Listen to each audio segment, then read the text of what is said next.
नमस्कार मित्रांनो, आपण आलेलो आहे आपल्या नवीन व्हिडिओमध्ये. आता आपण या ऊसाची आपल्या भरणी करायची चालू आहे.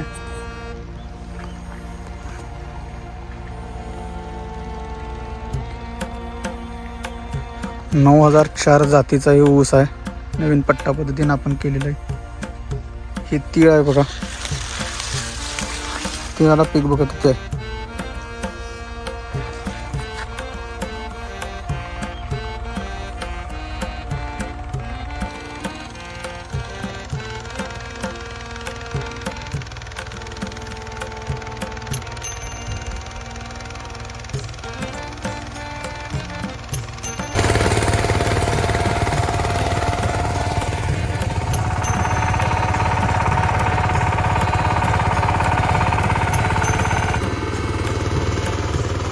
आपल्याला दुसऱ्या शेतातून जायचं आहे. तिकडं पेरूला बॅगिंग करायला माणसं आल्यात.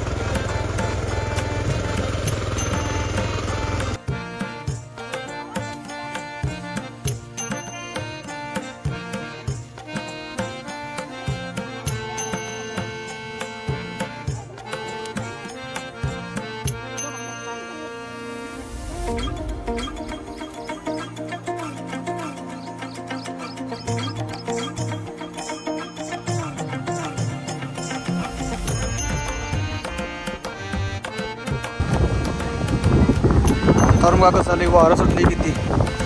मागच्या वर्षी रबरचा प्रयोग केलेला सगळं कॅरीबॅग उडून जात होते. यावेळी आता नवीन माणसं म्हणल्या कॅरीबॅग जात नाही एवढं.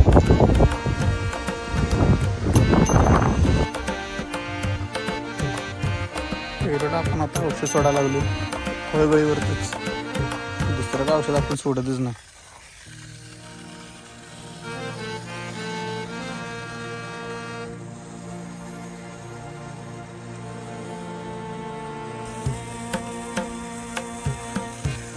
हे आता औषध सोडून झाल्यावर जाणार आहे मी मिरची वडला आणि मग सुळीला.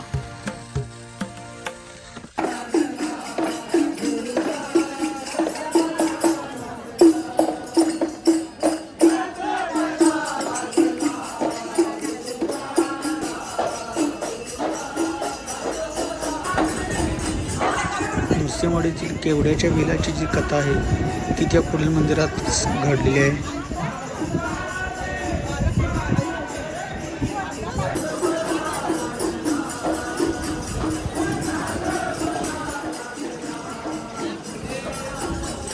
दर्शन घेऊन झाले आलेलो आहे आम्ही सचिन सोमन यांच्या सोमन भोजनालयाला. असे बाहेर माणसं वेटिंगला बसलेली असतात. जेवायला पंक्ती प्रमाण बसवतात. प्रत्येक पदार्थ प्रत्येक बाई वाढत असते. घरगुती पद्धतीचं पूर्ण शुद्ध शाकाहारी जेवण असतं. काल काही ब्लॉग करायला जमला नाही. त्यानंतर आज आलो आपण शेतात. पाणी सोडलं 2 सरीला.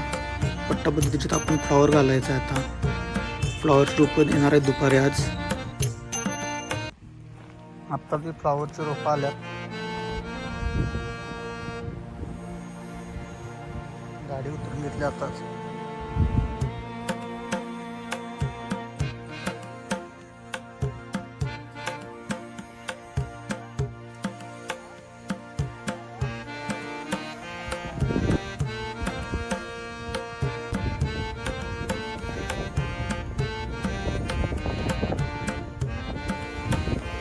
याकडेच त्याकडे पूर्ण रोपं लावून झालं होता.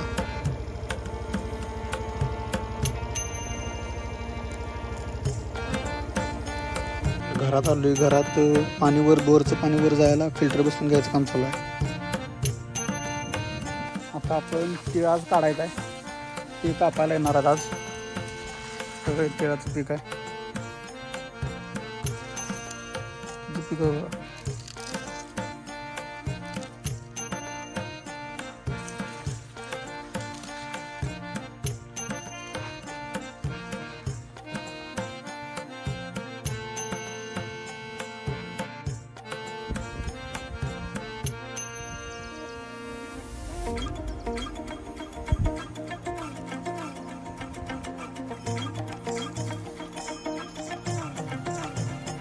तीळ कापले. आता तीळ काढून झाले. आपण चाललो आता घरला. आता भेटूया पुढच्या ब्लॉगमध्ये. धन्यवाद.